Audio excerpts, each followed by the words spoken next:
When I walked into our 10th anniversary party with a stranger, my husband raised his glass and laughed like he had just delivered the perfect punchline. The room erupted, assuming the man was proof of my insanity. Only I knew he brought no flowers and no feelings. He brought original documents, forged signatures, and the leverage to crush the empire my husband built on lies. By the end of the night, nobody was laughing. My name is Adeline Powell, and for exactly 10 years, I was the quiet, invisible scaffolding holding up a dangerously loud man. The silver doors of the private elevator slid perfectly shut behind me. It took exactly 42 seconds to ascend to the top floor of the building. In those 42 seconds, staring at my own reflection in the polished glass, I shed the very last layer of the woman I used to be. I was stepping into a battlefield disguised as a celebration. The 10th anniversary party of Adeline Powell and Everett Lane was currently unfolding on the sprawling, luxurious rooftop of the newest crown jewel in his corporate portfolio, a highly anticipated boutique hotel named the Briar House, located right in the wealthy heart of Fort Worth, Texas. Stepping out onto the terrace, the night air hit me, warm and thick with the scent of expensive catering, heavy floral arrangements, and the electric, desperate hum of high-stakes money.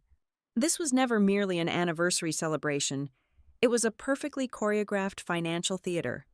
This was the exact night Everett intended to publicly announce a massive, game-changing investment deal for his boutique hotel chain.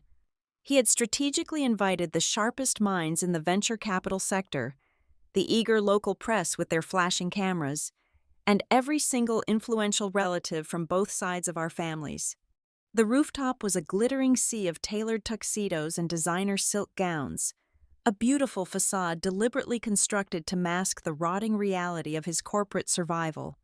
Everett had mapped out every single second of this evening with the precision of a military general.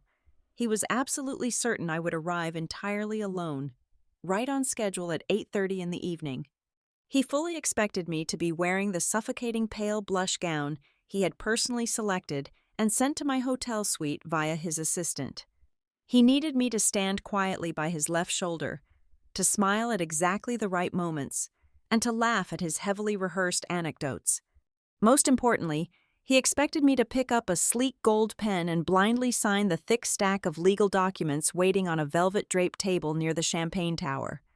He needed me to play the role of the beautiful, devoted, and blissfully ignorant wife in front of a crowd that held his entire financial future in their manicured hands.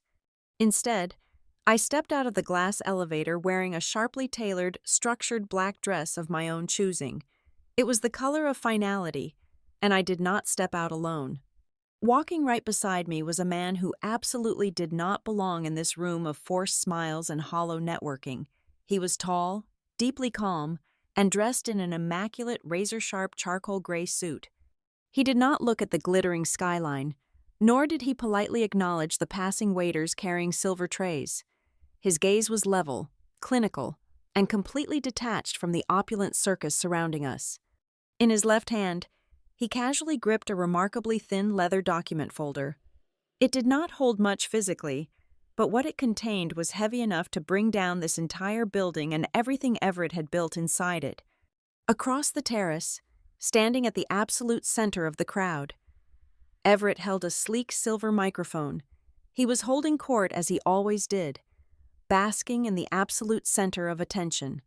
When his eyes finally locked onto me, his charismatic, blinding smile faltered for a microscopic fraction of a second. He saw the black dress. He saw the man standing beside me. I watched the sharp intake of breath expand his chest, but Everett was a creature of pure survival and ego. His public relations instincts violently kicked in. He quickly raised the microphone, a perfectly practiced, mocking smirk pulling at the corner of his mouth. He leaned forward and projected his deep voice over the smooth, unassuming jazz playing in the background. "Well, look at that," Everett boomed, the sound echoing off the glass walls. "Introducing your boyfriend." The reaction from the crowd was instantaneous. Everett had always known exactly how to command a room, how to make people feel like they were part of an exclusive, inside joke. A wave of laughter erupted across the rooftop. They all naturally assumed the strange man at my side was just a bizarre prop in another one of Everett's legendary, eccentric comedic performances. They thought I was the punchline. His mother, Celeste Lane, laughed first. Her laugh was sharp, cutting, and carried the specific aristocratic cruelty she had always reserved entirely for me. For 10 years, she had treated me less like a daughter-in-law and more like an unpaid, easily replaceable administrative assistant. Right beside her, his younger sister, Briar Lane, loudly echoed the sound. Briar's eyes were bright with the thrilling, addictive rush of my public humiliation, and hovering near the edge of the stage, hiding in plain sight by a massive ice sculpture, was Piper Sloane. She was 26 years old, holding the entirely fabricated title of brand strategist, wearing a dress that cost significantly more than her stated annual salary. She was his hidden mistress within the company. Piper pressed her crystal champagne flute tightly to her lips, fighting a deeply satisfied, venomous smirk. She honestly thought she was watching the chaotic unraveling of a broken woman. She thought I had finally lost my mind. I did not flush. I did not nervously touch my hair. I did not raise my hands to frantically explain myself. I offered absolutely no defense. I simply stood there, my posture completely straight, my hands relaxed by my sides, and looked directly into my husband's eyes. I held his gaze for 1 beat, then 2, then 3. I let the silence stretch out, thick and incredibly heavy, letting the pure, unfiltered reality of my presence wash over him. I did not blink. I watched the slight bead of sweat begin to form at his left temple. I watched the way his knuckles slowly turned stark white around the base of the microphone. I stared until the silence became a physical, suffocating weight in the room. Slowly, the loud laughter across the rooftop began to thin out. It did not stop all at once, but died in agonizingly slow ripples. The wealthy venture capitalists from New York stopped smiling, their sharp instincts catching the sudden shift in the wind. The local reporters slowly lowered their glasses, their eyes darting between Everett and me. Even the jazz band faltered, the saxophone missing a crucial beat as the suffocating tension choked the air. The collective realization that this was absolutely not a scripted joke began to ripple violently through the affluent crowd. The warm Texas air on the rooftop grew instantly paralyzingly cold. The man standing beside me did not wait for a polite invitation. He did not seek permission to speak. He simply took exactly 1 step forward, radiating a terrifying, absolute professional courtesy. He extended his right hand toward the stunned, silent group, his voice cutting through the remaining whispers like a steel blade slicing through cheap silk. "Evan Shaw," he stated clearly, his tone entirely devoid of emotion. "I am with Adeline." He offered no further explanation. He did not list his extensive legal credentials, nor did he aggressively declare his intent to the crowd. But those few words were more than enough. The entire room seemed to physically sag under the sheer weight of his presence. The arrogant, charismatic charm completely and totally drained from Everett's handsome face, instantly replaced by a sudden, sharp, and uncontrollable panic. His eyes darted frantically from Evan's calm face down to the thin leather folder, and in that split second, the beautiful, expensive illusion of his life cracked wide open. Everett opened his mouth, his mind racing, desperate to drag the narrative back under his control, desperate to quickly craft another booming joke to blindly patch the massive hole in his sinking ship. But right before he could speak, right before he could try to pull the wool over the eyes of the city one last time, my mind quietly pulled away from the glittering rooftop. Because the story of my absolute victory did not begin tonight. To understand exactly how we arrived at this brutal public execution, you have to rewind the clock. You have to go back exactly 6 months, back to a quiet, unassuming Tuesday, when I was still foolishly holding on to the naive belief that my marriage was simply going through a temporary, difficult cold spell, completely blind to the fact that I was standing right in the middle of a slaughterhouse. I am 34 years old. I spend my days working as a senior contracts administrator at Northline Grid Systems, a massive, highly regulated energy infrastructure corporation.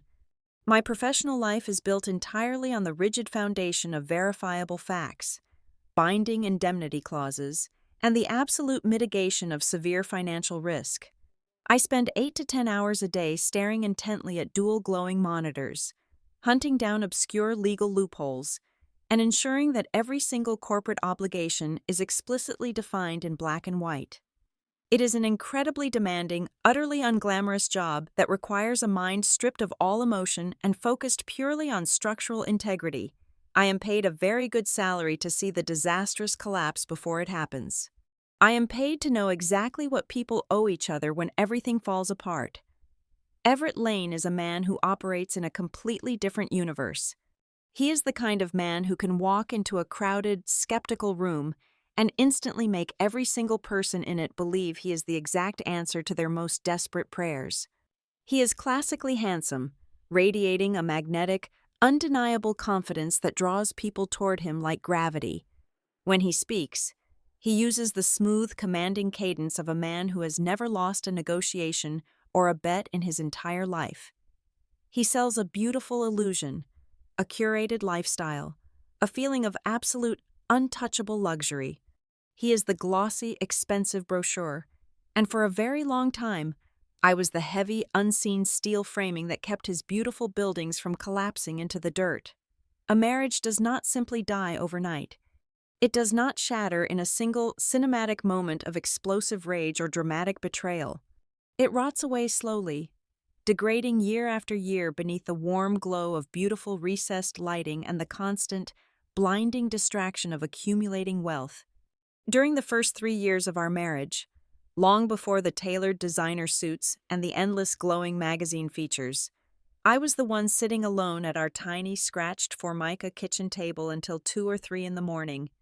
I drank terrible, cheap coffee while I meticulously balanced his fragile, chaotic ledgers. I painstakingly reviewed every single predatory vendor agreement he recklessly brought home. I paid our household utility bills out of my own modest corporate salary just to ensure we did not lose electricity or heating during the winter months. And when his very first boutique venture was bleeding cash and teetering on the absolute brink of total bankruptcy, I made a choice that sealed my fate. I quietly liquidated the $82,000 my grandmother had left me in her will. It was my only safety net, my only piece of independent security. I poured every single cent of that inheritance directly into his failing startup. It was the crucial financial lifeline his business desperately needed to survive the quarter. I gave it to him without hesitation, without demanding a formal equity stake, because that is what I naively believed a true partnership required. However, as that single struggling distressed property miraculously expanded and transformed into the wildly lucrative regional hospitality chain known today as Lane and Alder Collective, a very subtle, insidious shift began to occur inside our home. Everett began to systematically rewrite our shared history. Whenever we attended sprawling networking dinners or sat down for interviews with local business journals, the narrative seamlessly morphed. He publicly cast himself as the brilliant, entirely self-made visionary who pulled himself up from the mud through sheer willpower and unmatched entrepreneurial genius. In his polished, rehearsed anecdotes, I was slowly, deliberately recast as the timid, domestic wife. I became the woman who simply liked the safety of a corporate cubicle, the woman who nervously watched from the sidelines while her brave husband conquered the world. He erased my financial and intellectual foundation from his expanding empire with the casual, terrifying ease of wiping a dusty chalkboard clean. His family was more than happy to eagerly adopt this newly revised version of reality. His mother, Celeste Lane, completely stopped seeing me as a daughter-in-law somewhere around our 4th year of marriage. Instead, she began treating me like an unpaid, fiercely loyal administrative assistant who was inexplicably granted permission to attend their elite family gatherings. She would casually hand me her dry cleaning receipts, demand I organize her tedious personal charity galas, and dictate her complicated holiday seating arrangements as if these mundane tasks were explicitly written into my marriage vows. His younger sister, Briar, was even less subtle with her disdain.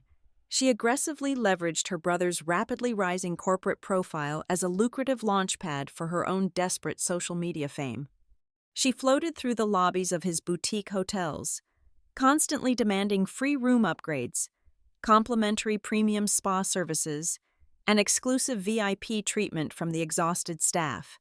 During a particularly chaotic family Thanksgiving dinner last year, I stood quietly in the hallway and overheard her talking to a wealthy, potential investor. She casually laughed, swirling her expensive wine, and stated that I possessed absolutely no brand energy.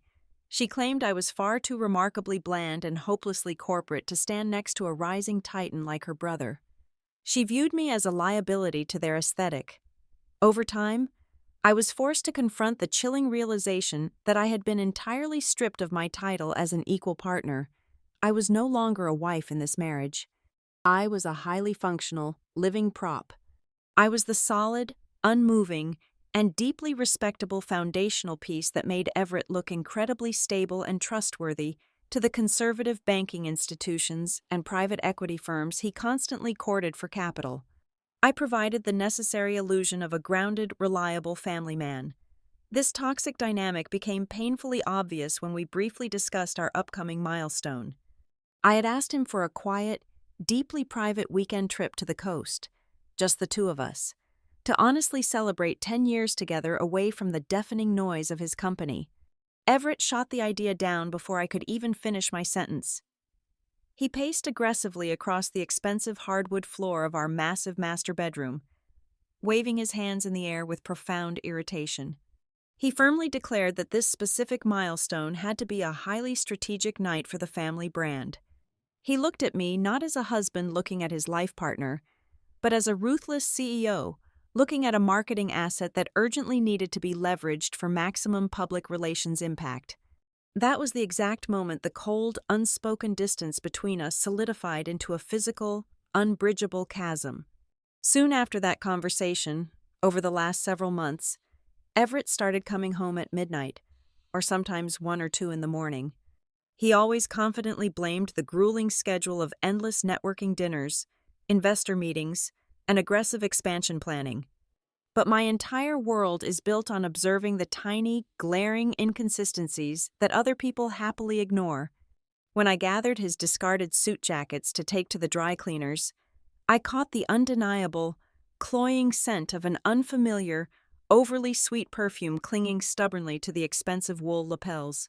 Whenever I calmly sat him down and asked him about the lingering scent, the missing hours, or the sudden, unexplained distance between us, he never panicked. He never got angry or defensive like a normal, guilty man. Instead, he just laughed. He chuckled softly, gently patting my shoulder, looking down at me with a sickeningly patronizing pity. He looked at me as if I had just voiced the most ridiculous, deeply childish fear imaginable. He weaponized his immense charm to gaslight me, to make me feel completely insane for simply observing the blatant reality right in front of my face. Yet, as the agonizing weeks dragged on, the deepest, most suffocating anxiety taking root in my chest did not stem from the mundane, ugly possibility of him sleeping with another woman. In the affluent circles we moved in, infidelity was common. Infidelity was entirely predictable, a tired cliché I could easily navigate, document, and eventually divorce him over. The sheer terror that kept me lying awake, staring blindly at the dark ceiling night after night, was vastly different. I knew exactly how Everett's mind worked. I knew the precise, ruthless way he structured his corporate acquisitions and hostile takeovers. The chilling intuition creeping slowly down my spine whispered a terrible, undeniable truth. It told me that the late nights, the sweet perfumes, and the dismissive, mocking laughter were all merely a calculated smokescreen. My husband was not just having a trivial, reckless affair. He was methodically preparing something vastly larger, infinitely colder, and profoundly more dangerous. He was secretly shifting the tectonic plates of our entire existence, and I knew, with absolute, terrifying certainty, that I was standing squarely on the fault line, completely blind to the financial trap slowly closing around my neck. It arrived at exactly 3 o'clock in the afternoon on a completely unremarkable Tuesday. The Texas sky outside my home office window was a flat, glaring blue, and the neighborhood was wrapped in the quiet, expensive hum of private landscaping crews. I was deeply engrossed in my work, carefully drafting a severe risk assessment matrix for a commercial substation project, my mind entirely focused on municipal utility codes and liability waivers. The sudden sharp ring of the front doorbell shattered my concentration. The delivery driver standing on my porch did not hand me a casual package.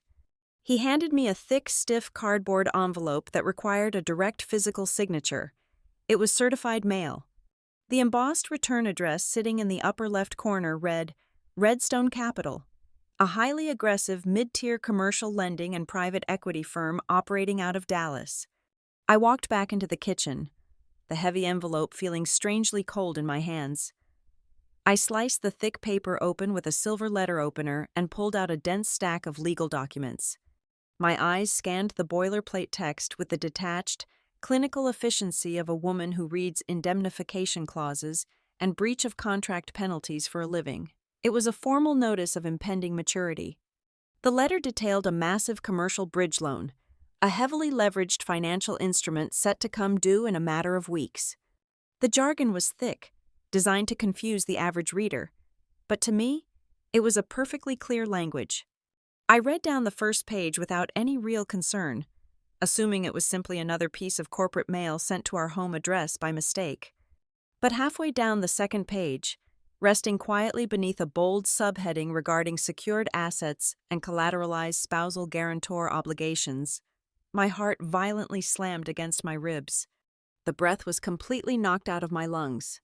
There, listed in stark, black 12-point font, was the exact county parcel number and the physical address of a small, weather-beaten cabin resting on the quiet shores of Lake Granbury. It was absolutely not a luxury property. It did not have floor-to-ceiling glass windows or a heated infinity pool. It did not fit anywhere into my husband's sleek, hyper-modern, heavily curated hospitality portfolio. It was the modest house my grandmother had left solely to me in her will before she passed away. It was my only private sanctuary, fully paid off, held entirely in my own name as separate property long before I ever put on a wedding ring or took Everett's last name. It was the only piece of the world that belonged exclusively to me. I had never, under any circumstances, offered that cabin as collateral for any corporate debt. I had never agreed to leverage my grandmother's memory to fund a boutique hotel. Furthermore, I had never even seen the title of this specific loan file before this exact moment. When Everett finally walked through the front door at 8:30 that evening, I was still sitting motionless at the massive marble kitchen island. The document was smoothed out flat under the harsh, bright pendant lights. I watched him drop his leather briefcase and loosen his silk tie. I slid the stiff paper across the cool marble counter toward him. I did not scream. I did not cry. I kept my voice entirely dead level and simply asked him to explain what I was looking at. Everett barely broke his confident stride. He walked over to the custom bar cart, poured himself a heavy glass of expensive amber bourbon, and casually picked up the letter. He let out a soft, breathy chuckle. He shook his head slowly, looking at me with an expression of mild, exhausted annoyance rather than the sheer terror a guilty man should possess. He waved his hand dismissively through the air, taking a slow sip of his drink. He smoothly stated that it was merely a ridiculous administrative error. He confidently claimed that commercial banking institutions were notoriously incompetent with their back-end data entry. With an easy smile, he argued that some overworked, underpaid paralegal at Redstone Capital must have automatically pulled my separate property records during a routine spousal guarantee background check and mistakenly attached the cabin to the active security agreement. It sounded incredibly plausible. If I were anyone else, I might have believed him. It was the perfect, highly polished lie, designed specifically to pacify a spouse who did not intimately understand the rigid mechanics of commercial finance. But my entire career is predicated on catching the lethal lies hidden in the fine print. I live by the contract. I looked down at the attached exhibit page. my mind instinctively cataloging the severe legal anomalies that Everett arrogantly assumed I would never notice. The electronic signature block stamped at the bottom of the security agreement carried my fully typed name, but the automated date of execution fell on a Thursday in late October. On that specific Thursday, I was sitting in a windowless conference room in Denver for a mandatory corporate energy summit. I was completely disconnected from my personal email and had signed absolutely nothing. Furthermore, the electronic verification chain, the crucial digital footprint that explicitly proves which IP address, click the approval button, did not originate from my home network or my secure corporate server. And squarely in the middle of the borrower hierarchy, acting as a buffer between Everett's holding company and the lender, was a newly formed limited liability company I had never once heard of before. None of these specific data points aligned with any of the standard formation documents I had actually signed in the past. This was not a clerical typo made by a lazy bank employee. This was a deliberate, highly structured, multi-layered fabrication. I looked back up at him. I told him, clearly and firmly, that I needed to see the original, unredacted loan file immediately. I demanded the full security agreement, the operating addendums, and the complete notary log. The charming, easygoing veneer vanished from his handsome face in a fraction of a second. His jaw tightened instantly, the muscles ticking dangerously beneath his skin. He slammed his crystal glass down onto the marble counter, the heavy thud echoing through the quiet kitchen.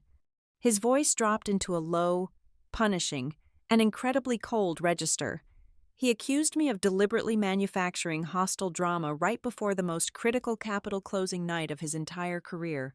He aggressively pointed his finger at me, telling me I was being deeply unsupportive, highly paranoid, and intensely suffocating. He flipped the narrative with terrifying, practiced speed, attempting to turn his own potential felony fraud into a glaring symptom of my supposed marital failures. The psychological warfare did not remain confined to our kitchen. 2 nights later, during a tense, beautifully catered family dinner at an exclusive local steakhouse, the topic was forcefully dragged into the open. Everett had clearly complained to his family about my sudden, irritating lack of blind cooperation. His mother, Celeste, leaned gracefully across the white linen tablecloth, her heavy diamond rings catching the dim, romantic restaurant lighting.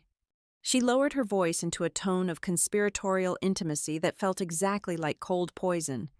She gently patted my hand, offering a tight, bloodless smile. She calmly lectured me that men who build massive empires sometimes have to pivot flexibly in the dark to keep things afloat. She told me that a truly smart, valuable wife is a woman who inherently understands exactly when it is time to look away and simply let her husband steer the ship.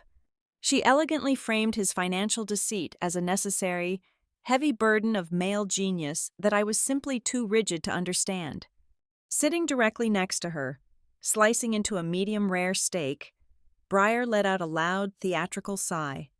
She rolled her heavily made-up eyes and muttered that if I kept acting like a rabid, investigative corporate accountant inside my own home, I was going to completely kill the forward momentum and the positive energy of the family brand.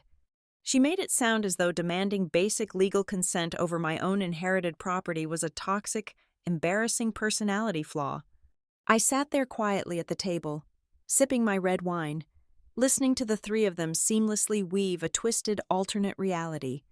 They were a united front, an impenetrable fortress of delusion, entitlement, and shared complicity. They truly believed that because I had been quiet for 10 years, I was permanently weak. They thought I would eventually back down to preserve the peace, just as I always had. That night, lying in the suffocating darkness of our sprawling master bedroom, listening to the steady, arrogant breathing of the man sleeping soundly beside me, I made a silent, irrevocable decision. I realized that arguing with a man who rewrites reality is a total waste of breath. When the sun came up the next morning, I did not argue with him. I did not bring up the lake house. I did not ask for the original Redstone Capital file again. I simply smiled over my morning coffee, adjusted his expensive tie, and told him I hoped his investor meetings went incredibly well. I let him believe he had decisively won. I let him believe his smooth, aggressive words and his family's coordinated psychological pressure had successfully forced me back into my quiet, perfectly compliant little box. But beneath the calm surface, the obedient, supportive wife was officially dead. In her place was a senior contracts administrator who had just been handed the most important hostile audit of her entire life. Everett had always deeply underestimated my profession. He thought my daily work was painfully boring. He never realized that my job was entirely about hunting down the truth and gathering irrefutable, concrete proof to destroy the opposition. That afternoon, I stopped talking, I stopped asking questions, and I started doing the exact thing my husband never truly understood the immense danger of. I began to quietly, methodically, and ruthlessly document absolutely everything. The following Wednesday morning, I did not brew a second pot of coffee or linger near the kitchen island waiting for a morning kiss that felt more like a strategic deployment. Instead, I logged into my corporate portal, formally requested 4 hours of personal leave, and drove my sedan straight into the sprawling, brutalist concrete belly of the county records building. I bypassed the civil courts and walked directly into the property deeds division. The air inside the municipal building was heavy with the scent of industrial floor wax and decades of degrading paper. I pulled a numbered paper ticket and waited on a hard wooden bench for 45 minutes. When my number was finally called, I stepped up to a thick plexiglass window. The clerk sitting on the other side was an older woman with tired eyes, wearing a faded floral blouse and a lanyard thick with enamel pins. I handed her my driver's license and gave her the exact parcel identification number for the lake house. She typed the digits into a heavily outdated terminal. The machine hummed, spitting out a thick stack of printed pages. She slid them under the glass partition. I stood right there at the counter and reviewed the filing. My stomach did not drop. It simply turned to ice. There, attached to the final page of a heavy commercial deed of trust, was my signature. It was not a clumsy, manual forgery. It was a flawless digital reproduction, perfectly replicated down to the slight drag of the letter A.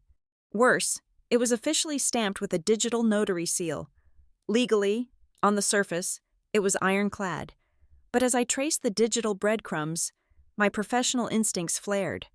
"Excuse me," I said, sliding the paper back toward the clerk. "Can you pull the recording metadata on this specific instrument, the timestamp of the electronic notary session?" The clerk sighed, hitting a few more keys. She squinted at her monitor. The digital packet was submitted for recording at 11:14 at night on a Sunday. The notary verification was pinged through a third-party vendor based out of Delaware. I stared at her. "Does this county typically accept out-of-state remote online notarizations for encumbrances on separate property without a secondary identity verification filed on record?" The clerk stopped typing. She slowly looked up from her screen, really looking at me for the first time. The bureaucratic exhaustion melted from her face, replaced by a sharp, quiet understanding. She recognized the precise, clinical language I was using. She knew I was not a confused housewife. I was someone who understood exactly how the machine worked. She leaned slightly closer to the glass, lowering her voice so the man standing 2 windows down could not hear her. "Ma'am, we accept what the system verifies, but between you and me, a remote out-of-state notary session initiated at 11 o'clock on a Sunday night for a high-yield commercial blanket lien is what we call a highly irregular filing pattern. If you did not sit in front of a webcam and hold up your passport for a licensed agent on that specific night, then someone bypassed the biometric gateway." She pulled a small, blank sticky note from her desk, grabbed a blue pen, and wrote down a single name and a phone number. She slid it under the glass, pressing it flat beneath her thumb. "Do not go home and scream at your husband," she said quietly. Her eyes locked onto mine. "Do not ask him any more questions. You need to take this piece of paper, walk out of this building, and call this man. You need a specialist in corporate restructuring and document fraud before you say another word to anyone." That is exactly how I found Evan Shaw. His office was not located in one of the glittering, glass-paneled skyscrapers where Everett leased his executive suites. Evan worked out of a restored brick building on the industrial edge of the city. There were no abstract paintings in his lobby, no espresso machines, and no aggressively attractive receptionists paid to make clients feel wealthy. There were only rows of heavy oak filing cabinets and the quiet, intense atmosphere of absolute focus. When I was shown into his office, he did not offer me platitudes. He did not ask me how I was feeling or offer me a tissue. He was tall, wearing a simple charcoal gray suit, his demeanor radiating a chilling, steady calm that instantly grounded my spiraling thoughts. That total lack of emotional performativity made me trust him immediately. I sat down across from his heavy wooden desk and pushed the certified letter and the printed county records toward him. Evan did not speak for 14 solid minutes. He read every single line, his eyes tracking the dense paragraphs of the security agreement. He flipped back and forth between the signature blocks, the notary stamps, and the corporate entity structure. When he finally looked up, his expression was completely unreadable. "Where were you on the night of October 12th?" he asked. His voice was flat, carrying no accusation, only a demand for factual data. "I was in Denver," I replied instantly. "At a mandatory corporate compliance summit for my firm. I have the flight records, the hotel receipts, and the conference badge swipes." Evan nodded once. He tapped the tip of his silver pen against the listed borrower, a shell company named Prairie Thursday Studio. "Your husband operates a hospitality collective. Hotels require massive amounts of liquid capital to maintain operations, payroll, and debt service. This specific loan is a high-interest, short-term mezzanine bridge. A man only takes out a loan with terms this aggressive when traditional banks have completely shut off his credit lines." He leaned back in his leather chair, steepling his fingers. "This is not merely a forged signature. Adeline, this is a desperate liquidity crisis. Your husband has burned through his operating capital. He used your separate, unencumbered property to quietly plug a massive, gaping hole in his corporate balance sheet." Evan pulled the original certified letter from the bank toward him, tapping the bolded maturity date. "Look at this date. When exactly is this note due?" I looked at the date. "In exactly 2 weeks, on the 18th. "And when?" Evan asked softly, his eyes narrowing slightly. "Is your 10th anniversary party? The large event your husband is actively pushing." The realization hit me with the force of a physical blow. The air rushed out of my lungs. The night of the 17th, the gears finally clicked together, locking into place with a terrifying, absolute clarity. The lavish rooftop party at the Breyer House. The aggressive guest list filled with venture capitalists and local financial reporters.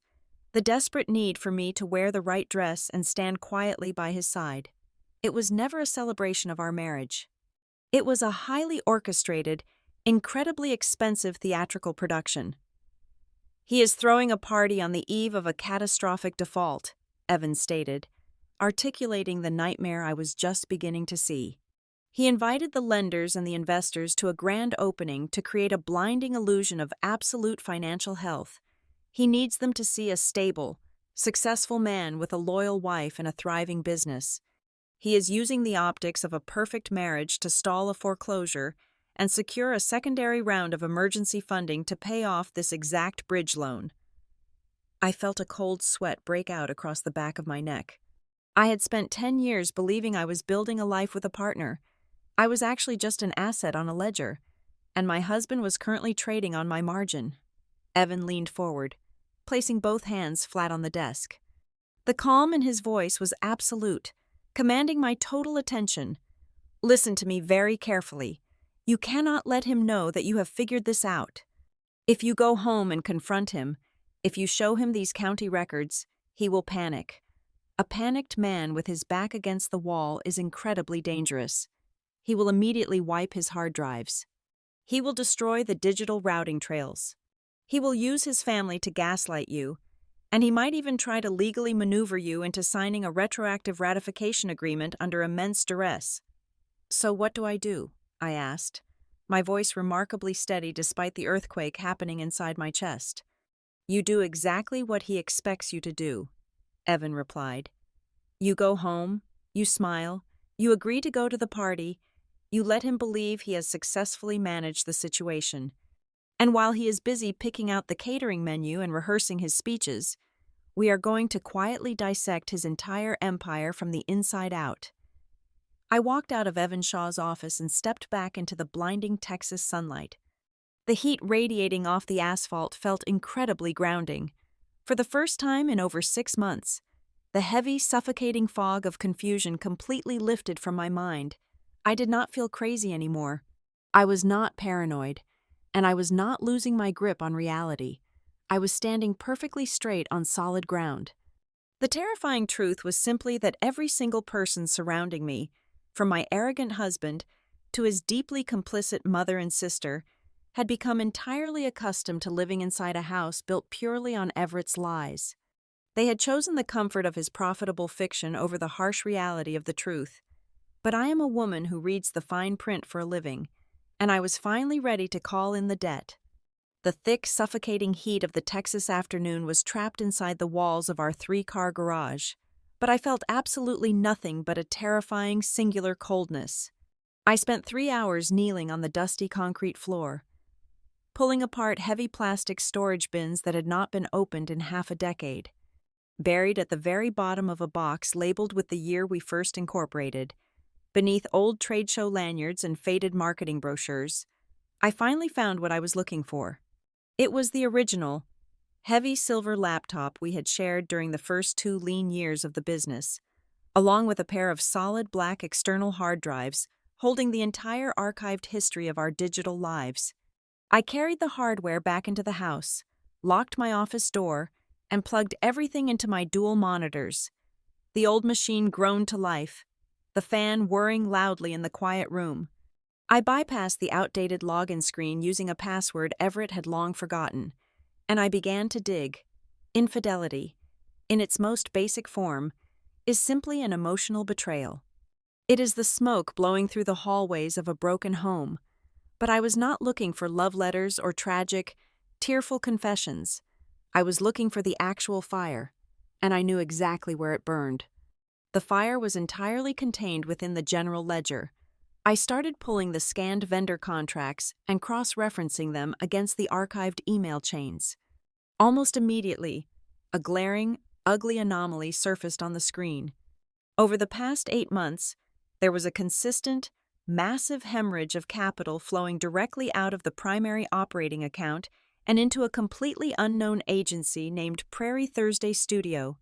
The invoices were aggressively vague, listing things like strategic brand repositioning and conceptual media consulting. There were absolutely no attached deliverables, no campaign metrics, and no tangible products.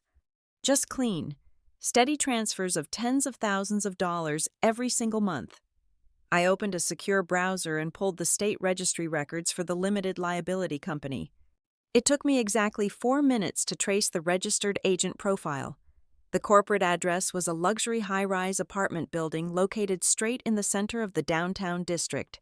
It was the exact same building where Piper Sloan lived, the young, beautiful brand strategist, who Everett swore was nothing more than an ambitious junior employee, was sitting at the top of a massive financial drainpipe.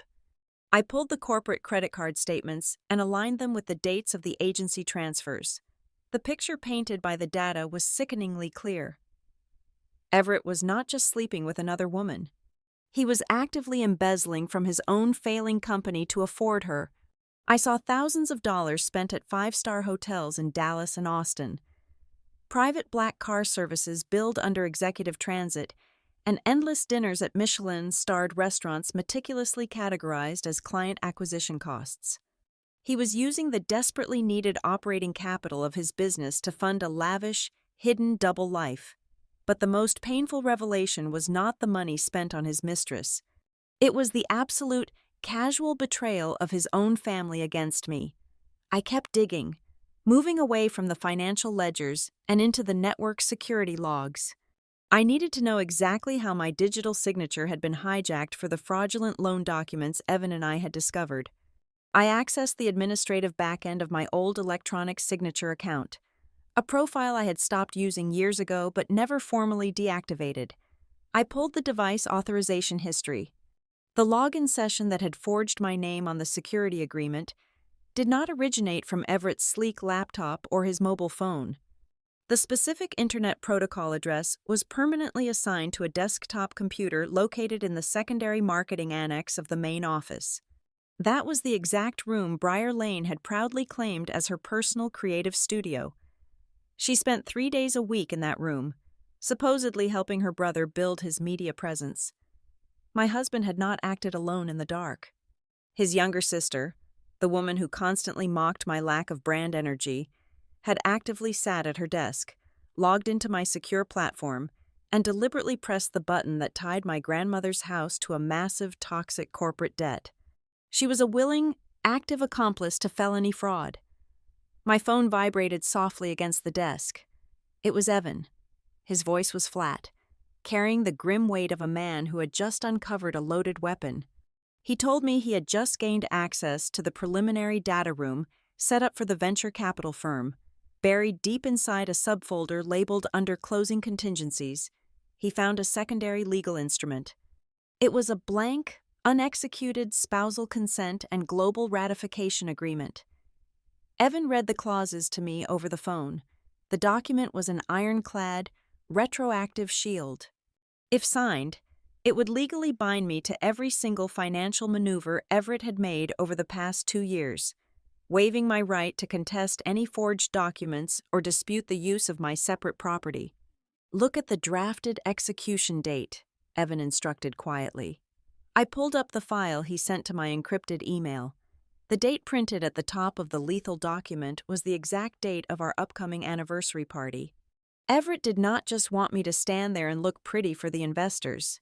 He was planning to slide that document in front of me at the end of the night, likely buried under a stack of routine press release approvals, expecting me to blindly sign it while intoxicated by champagne and the blinding flash of cameras. He was going to use the celebration of our marriage to legally trap me inside his burning building. I needed one final piece of human verification to confirm the absolute worst of my fears. The following afternoon, I arranged a highly discreet meeting with Lena Ortiz. She was a meticulous, deeply ethical woman who had served as the senior accountant for Lane and Alder Collective until she quietly, abruptly resigned exactly 3 weeks ago. We met at a small, unremarkable coffee shop on the far western edge of the city, miles away from the polished downtown financial district where Everett held his power lunches.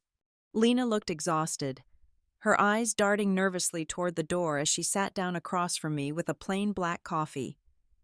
I did not waste time with small talk. I simply slid a printed spreadsheet across the table, showing her the capital drain to Piper's fake agency and the fraudulent loan on my lake house. Lena looked at the papers, closed her eyes, and let out a long, trembling breath. She did not deny any of it. Instead, she leaned forward and quietly confirmed that the entire cash flow of the company had been a meticulously maintained hallucination for nearly an entire year. She told me that Everett had completely exhausted his traditional credit lines. He was aggressively floating vendor payments by 90 days, shifting money between different property accounts in a desperate, illegal shell game just to make the bi-weekly payroll. The company was drowning in toxic, high-interest mezzanine debt. "He is living entirely on the promise of this upcoming venture capital close," Lena whispered, her voice tight with residual panic. "If that specific deal does not go through, the entire collective will default. The banks will seize the properties. The employees will not get their paychecks, and he will be completely wiped out. He needs those investors to believe he is an absolute rock." I sat back in my chair, the ambient noise of the coffee shop completely fading away into a hollow ringing in my ears. The final, massive twist of the knife slid perfectly into place. The lavish anniversary party on the rooftop of the Briar House was never intended to be a celebration of our 10 years together. It was never about honoring the vows we took or the life we had built. The entire event was a highly calculated, desperately necessary piece of financial theater. Everett was using our marriage, our supposed stability, and my quiet, unblemished reputation as the ultimate piece of collateral to convince the venture capitalists that his life was perfectly in order. He needed them to look at me and see a safe, secure investment. He needed me to stand completely still, smiling in the perfect dress, so he could continue to steal everything I had. But as I gathered the explosive documents and thanked Lena for her bravery, I knew my husband had made one fatal, catastrophic miscalculation. He had forgotten that before I was his wife, I was the woman who built the foundation he was currently standing on, and I knew exactly how to pull it apart. The moment Everett sensed the subtle shift in my demeanor, the quiet withdrawal of my usual domestic compliance, his survival instincts triggered a nauseating display of manufactured romance. He did not ask me what was wrong. Instead, he aggressively pivoted to playing the role of the desperately devoted husband. On a Thursday morning, a delivery driver hauled 2 massive arrangements of expensive white roses into the reception area of my corporate office. That same evening, Everett surprised me with reservations at a dimly lit, impossibly exclusive Italian restaurant downtown, the exact same place we had celebrated our very first year of marriage. Sitting across from me, swirling a glass of heavy red wine, he reached out and gently covered my hand with his. His eyes were wide and convincingly soft. He spent 2 hours weaving a beautiful, nostalgic tapestry of our early struggles, deliberately reminding me of the late nights we spent dreaming about the future. He spoke with such intense, manufactured sincerity that, had I not spent the previous 48 hours dissecting his fraudulent ledgers, I might have actually believed him. When we returned home, he led me into the kitchen and proudly unrolled a massive set of architectural blueprints across the marble island. It was a custom design for a sprawling 6-bedroom estate located in the most affluent gated community in the county. He pointed to the expansive wraparound porch and the dedicated home library he had specifically requested for me. He painted a vivid picture of our glorious future, actively selling me a multi-million-dollar dream house, fully aware that we were currently standing on a mountain of toxic, hyper-leveraged debt that was just days away from a catastrophic implosion. He needed me to be completely intoxicated by the illusion of absolute security. The psychological containment strategy did not stop with him. The following afternoon, his mother summoned me for afternoon tea at her private country club. We sat on the manicured terrace, surrounded by women dripping in inherited wealth. Celeste Lane elegantly stirred a cube of sugar into her porcelain cup, never once raising her voice above a polite, conversational murmur. She looked at me with cold, reptilian eyes and delivered a masterclass in elegant gaslighting. She calmly suggested that women who lack vision often panic over trivial corporate mechanics. She explicitly warned me that a truly smart, sophisticated wife would never dream of sabotaging her husband's brilliant trajectory over a few minor technical errors in some boring legal paperwork. She was actively reframing felony fraud as a simple administrative oversight, demanding my total complicity in the name of familial loyalty. I returned home to find my bedroom had been invaded. Briar Lane was standing near my closet, casually dropping a heavy garment bag onto my bed. She unzipped it to reveal the suffocating, pale blush designer gown Everett had originally selected for the anniversary party. Briar ran her manicured hand over the expensive silk, looking at me with thinly veiled contempt. She stated that the upcoming celebration was the perfect opportunity for me to finally return to my proper role. She did not need to elaborate on what that role entailed. The implication was violently clear. I was expected to zip myself into that dress, stand exactly where I was told, smile for the cameras, and absolutely never speak. They were seamlessly working in tandem, a perfectly coordinated family unit meticulously tightening the invisible screws around my mind, trying to force me back into a state of docile obedience. The climax of their coordinated assault arrived on a Tuesday evening. Everett walked into my home office, his charismatic smile firmly in place, and casually tossed a remarkably thin manila folder onto my desk. He kept his tone incredibly light, dismissively waving his hand. He claimed it was just a standard, boilerplate ownership structure confirmation. He said the venture capital firm merely needed to standardize the entity flow before they officially injected the new funds. He handed me his favorite silver pen, tapped the signature line at the bottom of the page, and told me to just sign it quickly so he could courier it back to the legal team before the morning. I did not pick up the pen. I looked at the document, then looked up at him, and calmly stated that I needed to read the entire file, cross-reference the attached schedules, and review it in the morning. The charming facade shattered instantly. For the very first time in our 10 years together, I saw Everett truly lose control of his temper. The charming visionary vanished, replaced by a cornered, vicious animal. He slammed both of his hands down flat on my desk, leaning over me, his face twisting into an ugly mask of pure rage. He lowered his voice into a harsh, guttural growl. He aggressively weaponized the livelihoods of his entire staff against me. He told me that if this capital deal fell through because I suddenly wanted to play the role of an amateur forensic accountant, the company would collapse. He explicitly stated that dozens of innocent families would lose their health care and their primary income, and that their financial ruin would be entirely my fault. He tried to crush me under the immense, manufactured weight of other people's survival. I held my ground. I stared directly into his furious eyes and repeated that I would read it in the morning. He snatched the folder off the desk, practically tearing the paper, and stormed out of the house, the heavy front door slamming so hard the windows vibrated in their frames. The silence he left behind was absolutely deafening. I sat alone in the dark office, my hands shaking from the massive adrenaline dump. Then, my personal cell phone screen lit up, vibrating harshly against the wooden desk. It was a completely anonymous email address. The subject line was empty. There was no text in the body of the message, only a single, high-resolution photograph attached. I opened the file. The image was perfectly clear, taken from a slightly elevated angle in a brightly lit luxury hotel suite in Dallas. The digital timestamp printed in the corner confirmed the photo had been taken exactly 6 weeks ago. It showed Everett with his back pressed against a heavy mahogany door, aggressively kissing Piper Sloane.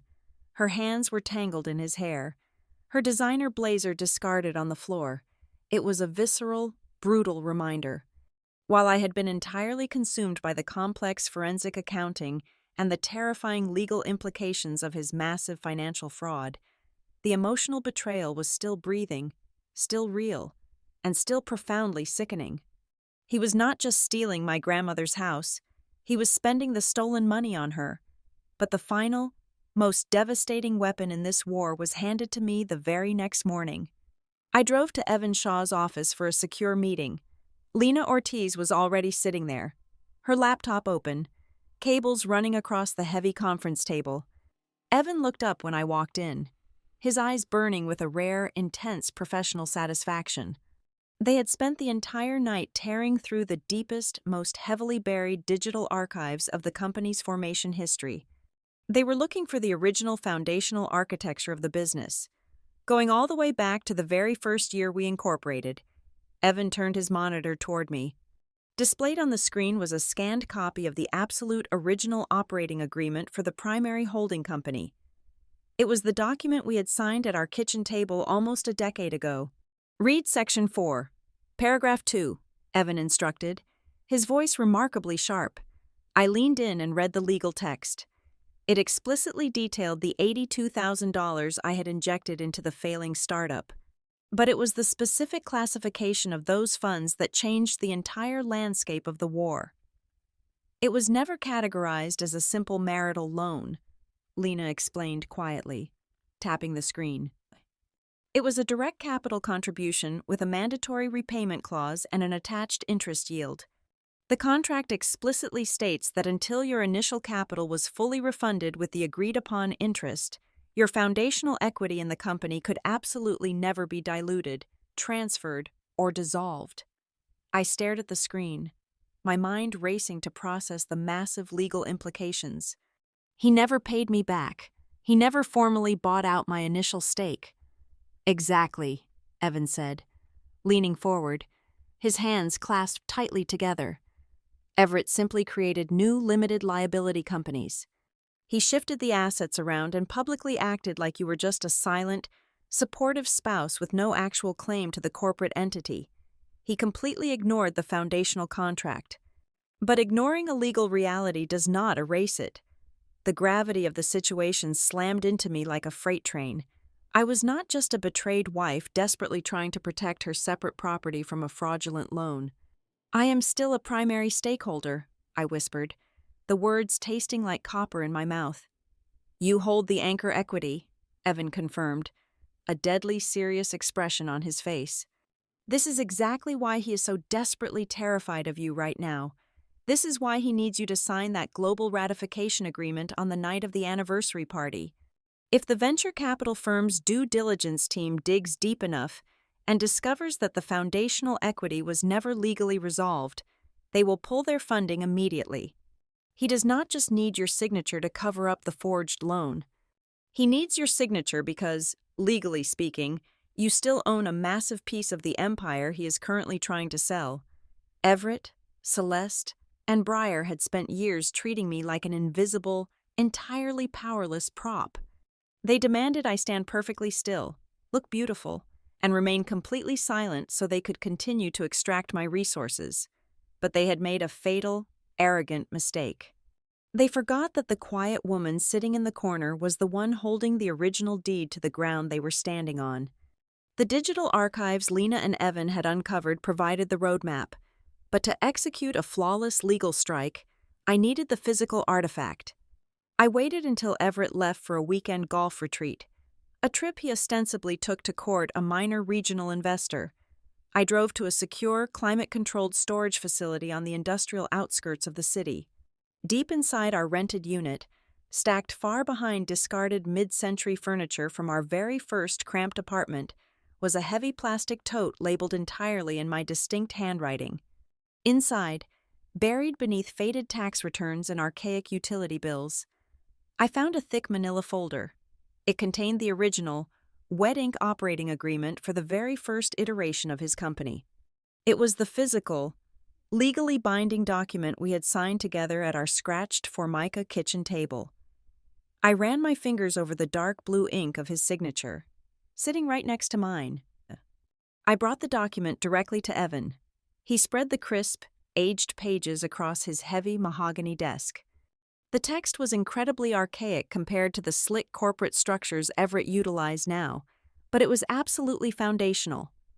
Section 4. Paragraph 2 was exceptionally explicit. It stated, in unambiguous legal terminology, that until my initial capital contribution was refunded in its entirety, along with a mandatory 8% preferred annual return, my ownership percentage could not be diluted, transferred, or dissolved under any circumstances. Furthermore, it contained a strict, unyielding covenant absolutely no marital assets could be pledged as collateral without my direct, notarized consent. Everett, high on his own rapid success and completely blinded by his own towering arrogance, had simply assumed he could paper over my existence. He genuinely believed that merely forming new holding companies, changing the legal entity names, and drafting internal, unrecorded addendums would magically erase his severe financial obligations to his wife. But Evan meticulously dismantled his assumption.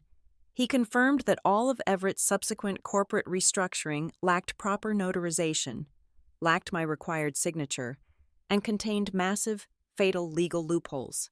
Everett had built a towering skyscraper on a foundation he did not legally own. The thing he despised most about me, my rigid, clinical obsession with airtight contracts and verifiable data, was the exact weapon that was going to tear his empire down to the studs.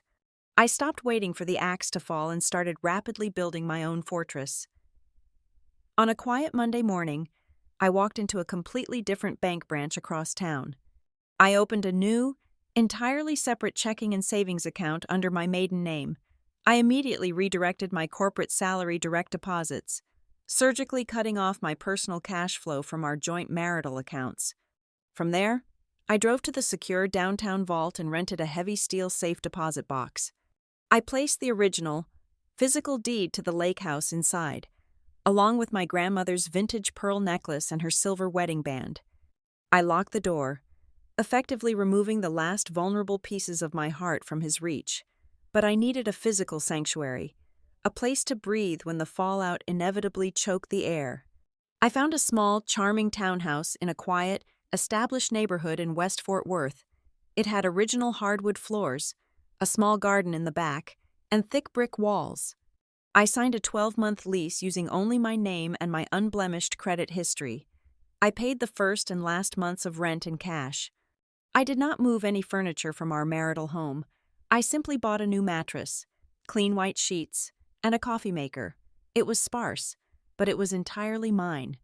It was a place I could walk into without ever having to ask for permission, explain my presence, or beg for a place to sleep. With my personal defenses fully secured, Evan began to quietly advance our offensive line. He systematically drafted formal letters of evidence preservation, legally known as litigation holds. He did not send them directly to Everett. That would have triggered an immediate, destructive panic and given my husband time to destroy the servers. Instead, Evan strategically fired them off to the peripheral entities holding the fragile structure together, the third-party escrow agents, the external auditing firm Everett utilized, and the specific title company that handled the fraudulent lake house lien. Everett did not know the exact details yet, but he is an apex predator, and predators can always smell a subtle shift in the wind. The atmosphere inside our massive house grew incredibly tense. He started pacing the hardwood floors late at night, aggressively checking his phone, his charismatic public smile slipping to reveal the exhausted, terrified man underneath. He knew something was mathematically wrong in the background of his deals, but he could not pinpoint the source of the friction. He simply felt the invisible net pulling tighter around him. The quiet shockwaves reached the financial sector much faster than Everett anticipated. Redstone Capital, the highly aggressive lending firm currently holding the fraudulent debt, received Evan's blind preservation notice. Suddenly spooked by the legal ambiguity and the threat of an encumbered asset, their internal compliance department slammed the brakes. They formally informed Everett that they would absolutely not be executing the final closing documents remotely as originally planned. Instead, they demanded transparency. They were sending a senior legal representative in person to the anniversary party to physically verify the signatures and confirm the corporate stability before they released a single dollar.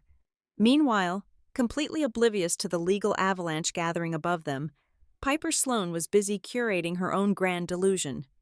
Through the network of quiet company gossip, I learned she was actively bragging to the junior marketing staff about her upcoming promotion to an executive tier.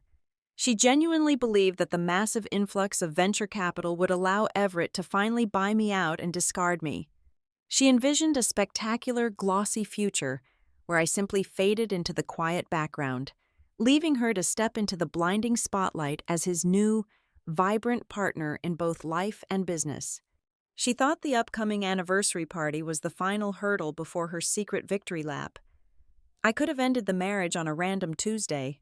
I could have tossed the original operating agreement onto the marble kitchen island, watched his handsome face violently drain of color, and calmly walked out the front door with my packed bags. I could have screamed at him in the privacy of our master bedroom, demanding back every single ounce of loyalty he had stolen from me over the last 10 years. But men like Everett do not fear private anger. They thrive on it. They twist it, contain it, and use it to label you hysterical behind closed doors. They use your private tears as proof of their own superior rationality. I realized that taking everything away from him in the quiet shadows of our home would not be justice. He had spent a solid decade slowly, meticulously stripping away my value to build his public image. He had used my money, my stability, and my quiet dignity to construct a towering monument to his own massive ego. Therefore, the demolition had to happen on the exact stage he had built for his coronation. I made a cold, final calculation. I would not say a single word about the fraud, the mistress, or the missing money in the quiet spaces of our home. I would let him dress up in his tailored tuxedo. I would let him invite the wealthiest investors, the sharpest lenders, and his entirely complicit family. I would let him raise his glass and attempt to use me as a beautifully dressed, silent prop one last time. He desperately wanted a powerful audience to witness his ultimate triumph. So I was going to make absolutely certain that same audience witnessed his total, undeniable destruction. 48 hours before the rooftop of the Breyer House was set to open its doors to the public. My personal cell phone vibrated sharply against the cold marble of the kitchen counter. It was a brief text message from my husband. The screen illuminated with a painfully transparent directive. Do not do anything stupid on Friday night. It was a harsh command poorly disguised as a casual request, instantly followed by a second message containing a single, bright red heart emoji. That tiny digital image was a terrifying masterclass in his specific brand of psychological manipulation. He was undeniably beginning to feel the structural integrity of his perfectly curated life fracturing beneath his feet, yet he remained entirely convinced he still held my leash tightly in his hand. He honestly thought a generic, pixelated symbol of affection could easily pacify a woman who had spent the last several weeks mathematically dissecting his total ruin. An hour later, the phone rang again. The caller identification displayed his mother's name. I answered and pressed the receiver to my ear without offering a single word of greeting. Celeste Lane did not bother with pleasantries. Her voice was incredibly low, brittle, and hard as absolute diamond. She calmly informed me that the sprawling city of Fort Worth was actually a remarkably small town for people who burn bridges. She explicitly warned me that if I decided to throw a hysterical, emotional tantrum and publicly embarrass her son on the absolute most important night of his professional career, the entire social and financial establishment would permanently brand me as a vindictive, unstable destroyer. She spoke with the absolute, terrifying certainty of a matriarch who firmly believed she controlled the entire narrative of the universe. I listened to her breathe heavily through the speaker for 3 full seconds. Then, I quietly tapped the red button and ended the call. I did not argue. I did not desperately defend my character. I was completely, utterly done explaining my sanity to people who deeply profited from my supposed madness. The next morning, long before the fierce Texas sun began to bake the city pavement, I drove out to the small cabin on Lake Granbury. I did not go inside the house. I simply walked along the damp, quiet shoreline, listening to the dark water gently lap against the weathered wooden dock. The morning air was incredibly still, offering a profound, necessary contrast to the chaotic, deafening noise of the Lane family machine. I thought deeply about my grandmother. She was a woman of remarkably few words, but her profound silence was never born of weakness or submission. She used to sit right on this exact porch and tell me that the absolute loudest person in any given room is almost always the one who is most deeply terrified of the cold truth. For 10 long years, Everett and his family had filled my entire existence with a suffocating volume of grand speeches, aggressive branding, and constant, defensive chatter. They yelled so loudly because they desperately needed to drown out the quiet, persistent, undeniable sound of their own hollow reality. Standing perfectly still by the water, inhaling the clean scent of the wet earth, I finally understood the immense, terrifying power of remaining completely silent. By Thursday afternoon, the final, lethal pieces of our ammunition were fully assembled and locked firmly into position. Lena Ortiz sent a heavily encrypted file containing the absolute masterpiece of her accounting career. It was a flawless, irrefutable timeline of the corporate cash flow. She had meticulously reconciled every single fabricated invoice, perfectly mapping the fraudulent digital signature trails directly back to the specific Internet Protocol address located inside Breyer's designated office space. The dense spreadsheet elegantly highlighted the massive, grotesque expenditures directed to Piper Sloan alongside a staggering, sickening list of personal, luxury expenses the Lane family had illegally classified as corporate operational costs. Hundreds of thousands of dollars spent on designer wardrobes, private country club memberships, and lavish European vacations were laid bare in neat, undeniable rows of hard data. Simultaneously, Evan sent a brief, highly satisfactory update regarding the evening's guest list. The executive representatives from the Highwater Hospitality Fund, the massive venture capital firm Everett desperately needed to survive the upcoming month, had formally confirmed their attendance. More importantly, the internal legal counsel for Redstone Capital had already boarded a commercial flight from Dallas to Fort Worth. They were absolutely not coming to drink champagne and celebrate a decade of marital bliss. They were coming to physically protect their highly leveraged, deeply vulnerable financial assets. The massive trap was completely set, and the arrogant prey had aggressively demanded to be the absolute center of attention.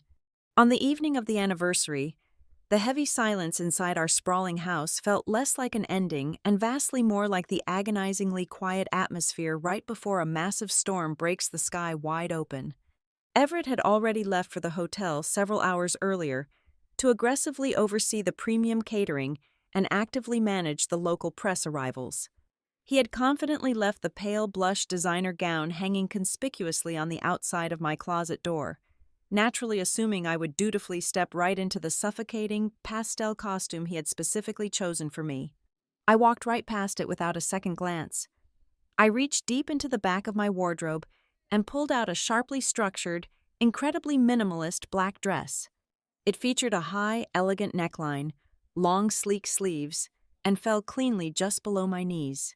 It was beautiful enough to belong seamlessly in a room entirely full of millionaires, but severe and sharp enough to serve as a literal suit of armor. There were no intricate lace details, no plunging necklines, and absolutely nothing that could possibly allow the whispering crowd to dismiss me as a desperate woman seeking cheap attention through her physical appearance. I pulled my hair back into a tight, incredibly neat style. I applied very minimal, entirely neutral makeup. I did not want them looking at a scorned, highly emotional wife. I wanted them looking directly into the eyes of the architect of their total downfall. My phone lit up on the vanity. It was a secure message from Evan stating he would be waiting quietly at the curb in exactly 15 minutes. His physical presence tonight was not merely a gesture of professional courtesy or basic gentlemanly politeness. It was a highly calculated, devastating strategic maneuver. If I walked out of those silver elevator doors entirely alone, Everett would immediately rush across the stage, wrap his heavy arm tightly around my waist, and patronizingly whisper to the wealthy crowd that his poor wife was simply overwhelmed or having a nervous, regrettable episode. He would easily smother my voice with his immense, heavily practiced public charm. But stepping into that glittering room right alongside a notoriously ruthless corporate litigation attorney fundamentally altered the atmospheric pressure of the entire event. It instantly stripped Everett of his absolute ability to successfully frame me as an irrational, baseless variable. Evan was the ultimate physical proof that the incoming destruction was completely legally legitimate. I stood perfectly straight in front of the full-length mirror in the master bathroom. I did not stand there to nervously check the fit of the black dress or to practice my posture for the cameras.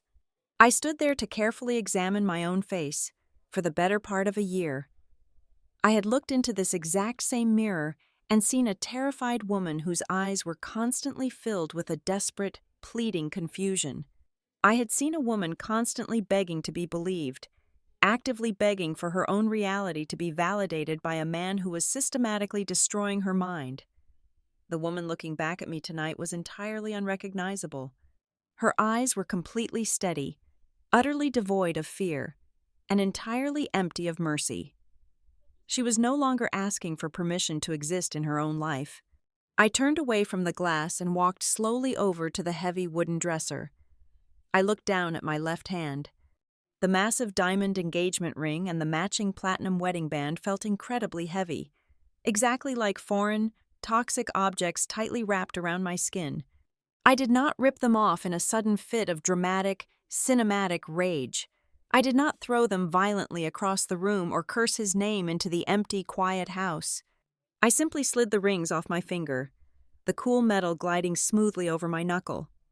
I pulled open the top drawer of the dresser and placed them quietly next to a stack of folded stationery. It was an incredibly simple, remarkably mundane motion. It felt exactly like a tired accountant sitting entirely alone at her desk at the very end of a remarkably long, grueling day. Finally closing a heavy leather ledger that had been violently, illegally out of balance for entirely too long. The math was finally corrected. I picked up my small black clutch, walked confidently out of the master bedroom, and did not look back. I stepped out the front door, the warm Texas evening air rushing instantly to meet me, fully ready to walk into a room full of powerful people and permanently burn their beautiful, expensive lies straight to the ground. The rooftop of the Breyer house was a breathtaking, meticulously engineered masterpiece of aggressive, curated wealth.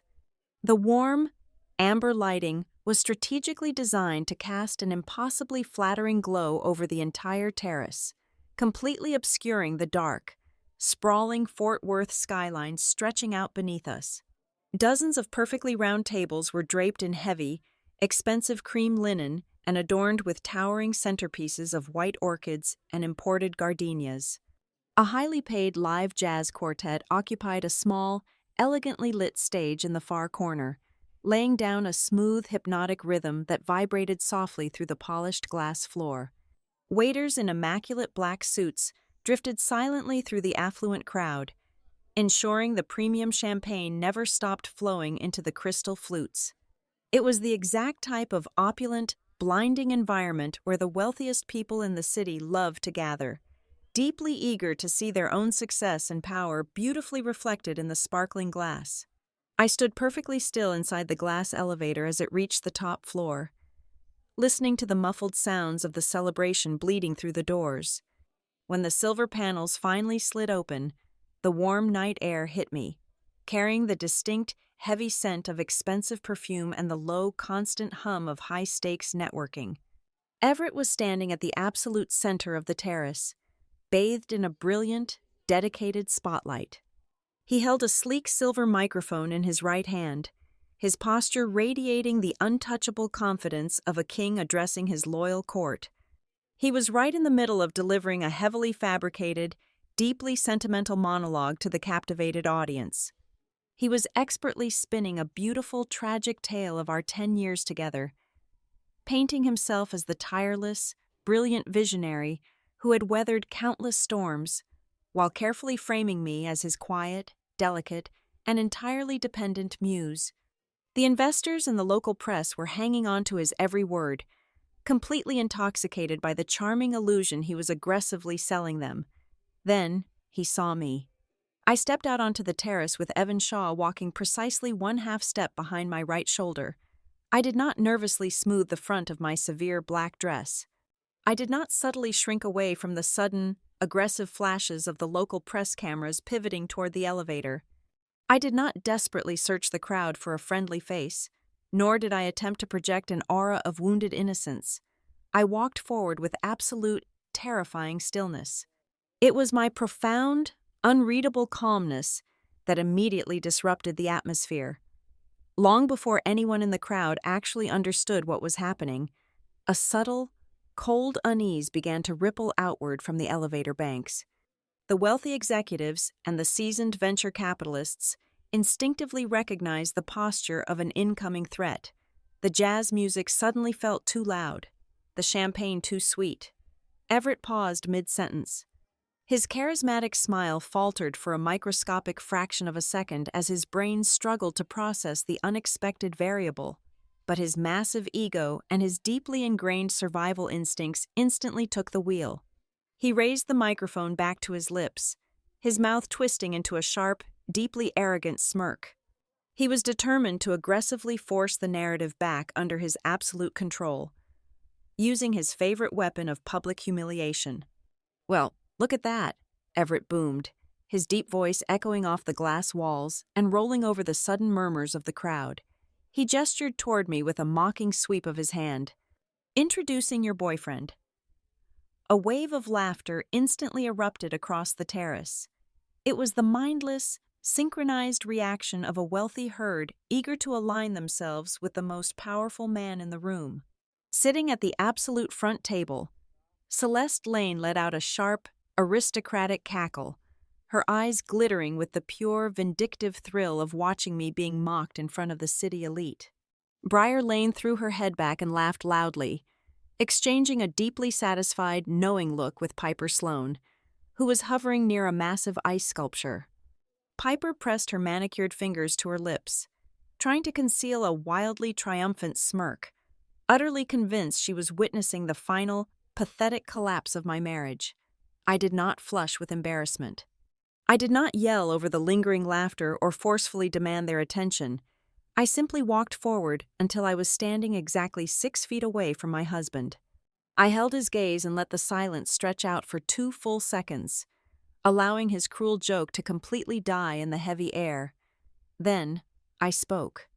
I pitched my voice just loud enough to cut through the ambient noise, ensuring the executives seated at the most critical front tables heard every single syllable with terrifying clarity.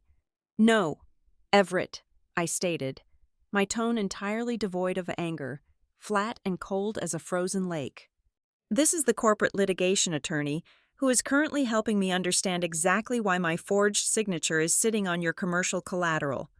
The laughter did not merely fade, it was violently assassinated. The silence that immediately slammed down onto the rooftop was absolute, physical, and suffocating. The jazz quartet abruptly stopped playing in the middle of a measure, the saxophone letting out a sharp, dying squeak. The clinking of crystal glasses ceased entirely. The physical reactions of the Lane family were instantaneous and catastrophic. Celeste Lane's perfectly contoured face drained of all color, turning a sickly, translucent white as the sheer gravity of my words struck her. Her hands began to tremble so violently she had to set her wineglass down onto the cream linen tablecloth to keep it from shattering. Briar whipped her head around to stare at Piper. Her previous amusement instantly replaced by wide-eyed, unadulterated panic.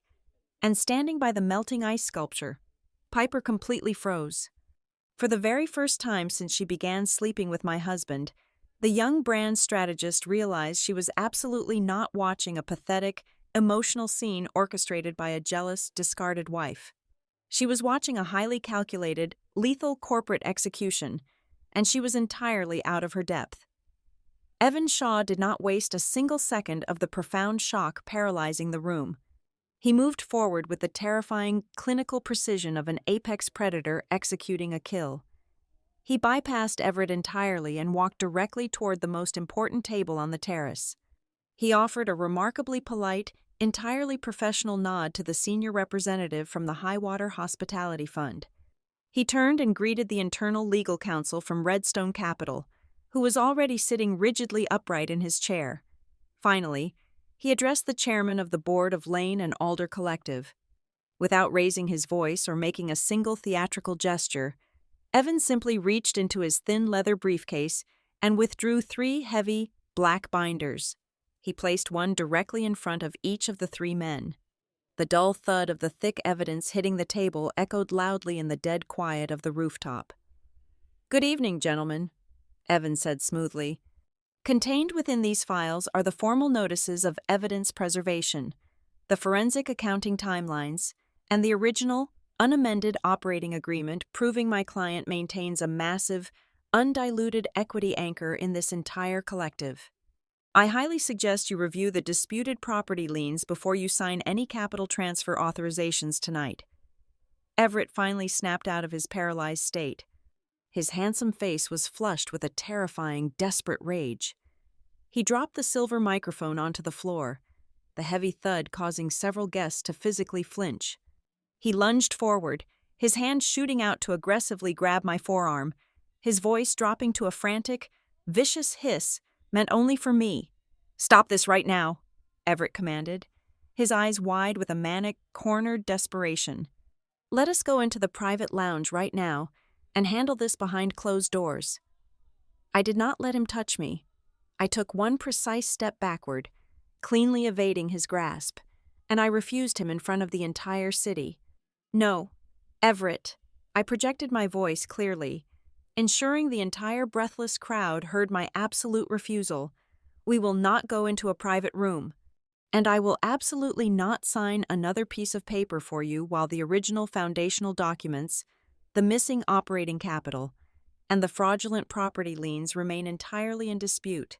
The chairman of the board, a man of immense financial power and absolutely zero tolerance for public scandal, slowly stood up from the table. He did not look at Everett with admiration anymore. He looked at him with the cold, calculating disgust of a man who realized he was standing far too close to a massive, exploding bomb. The chairman had arrived tonight fully expecting to pop champagne and celebrate a massive public announcement. Instead, he placed his heavy hand firmly on top of the black binder Evan had just delivered. "Ladies and gentlemen," the chairman announced, his voice carrying the heavy, undeniable weight of absolute authority. "It appears there are severe legal discrepancies regarding the foundational architecture of this company. The investment announcement scheduled for tonight is formally suspended, effective immediately, pending an emergency, comprehensive forensic review of the entire corporate structure." The crowd erupted into a chaotic symphony of shocked gasps and frantic, whispering voices. The local press immediately began snapping photographs at a furious pace, the blinding white flashes illuminating the sheer terror completely washing over my husband's face. Everett stood entirely frozen under the expensive ambient lighting. The massive, glittering empire he had built entirely on a foundation of lies rapidly collapsing into dust all around him. He looked out at the venture capitalists whispering furiously to each other, the bankers rapidly flipping through the black binders, and his family shrinking back in absolute horror. In that exact moment, the ultimate, crushing realization finally hit him. The highly anticipated night he had meticulously designed to force me into silent submission, the night he intended to use to permanently solidify his brilliant public legacy, had brilliantly transformed into the exact moment all of his power, his wealth, and his manufactured reality permanently slipped from his hands. We did not stay on the glittering terrace. The brutal dismantling of my husband's empire took place inside the heavily soundproofed executive boardroom located directly behind the main event stage. The heavy mahogany doors shut firmly, completely cutting off the chaotic whispers of the panicked crowd and the dying notes of the jazz band. Inside the freezing room, Evan Shaw, Lena Ortiz, the senior representative from Redstone Capital, and the deeply furious chairman of the board took their seats around the massive conference table. Everett was forced to sit directly across from me. He looked exactly like a cornered animal watching a firing squad slowly load their rifles. Evan did not waste a single breath on pleasantries. He opened the thick black binders and systematically walked the powerful men through every single piece of toxic evidence. He laid out the collateral documents tying my grandmother's house to the bridge loan, the blatantly forged signature addendums, the entirely fabricated agency invoices, and the staggering, sickening list of personal luxury expenses systematically siphoned out of the corporate operating accounts. Everett desperately tried to maintain his innocence, his voice cracking as he frantically stammered that I must have simply forgotten signing the legal paperwork during a busy week. Evan did not even look at him. He calmly connected his laptop to the boardroom projector and displayed the digital footprint data from the electronic signature platform on the massive screen. He highlighted the exact Internet protocol address and the specific timestamp of the fraudulent signature. Right beside it, he displayed my verified corporate flight records and hotel receipts, proving I was sitting in a conference center in Denver at that exact moment. The login pinged directly from a desktop computer located inside the secondary marketing annex of the Lane and Alder offices. Everett's final, desperate defense instantly turned to ash. Briar Lane was the very first person to completely break under the crushing pressure. When the chairman aggressively slammed his hand on the table and demanded an explanation regarding the Prairie Thursday studio agency, she burst into loud, theatrical tears.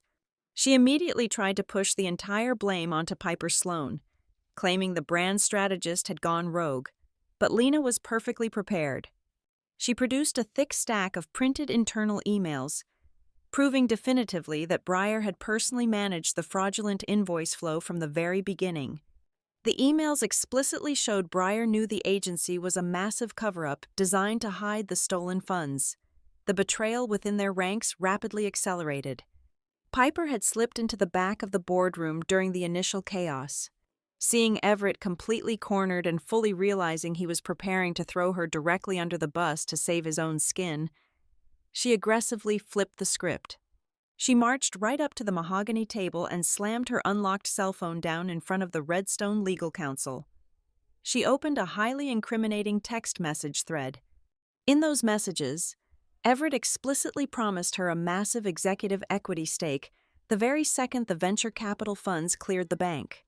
Even worse, she showed them the exact text where he cruelly referred to me simply as the signature he needed at the right moment that night. Celeste Lane sat rigidly in her leather chair, desperately clinging to her fading aristocratic pride, until Evan pulled up the corporate credit card reconciliations. Her dignified, untouchable facade violently shattered as the board reviewed the undeniable, printed proof that her expensive home kitchen renovations, her lavish European vacations, and her high-end designer wardrobes were being entirely funded by the desperately needed operating capital of the business. She had been living exactly like royalty while the company illegally delayed payroll for the hotel housekeeping staff and stiffed their local vendors for months. Then, Evan delivered the ultimate, lethal twist. The room went completely silent as the Redstone Council read the foundational clauses of the original operating agreement out loud. The archaic text explicitly proved that because my initial capital contribution of $82,000 was never legally refunded, the core protective clauses were absolutely still in active effect. This meant I did not merely possess the right to file a lawsuit to protect my separate property. It meant I held the absolute legal authority to trigger a specific breach of fiduciary duty clause. I had the power to authorize the immediate, involuntary removal of Everett from all executive control over the entire holding company due to gross financial fraud. The chairman looked directly at me, the anger in his eyes replaced by a profound, heavy respect.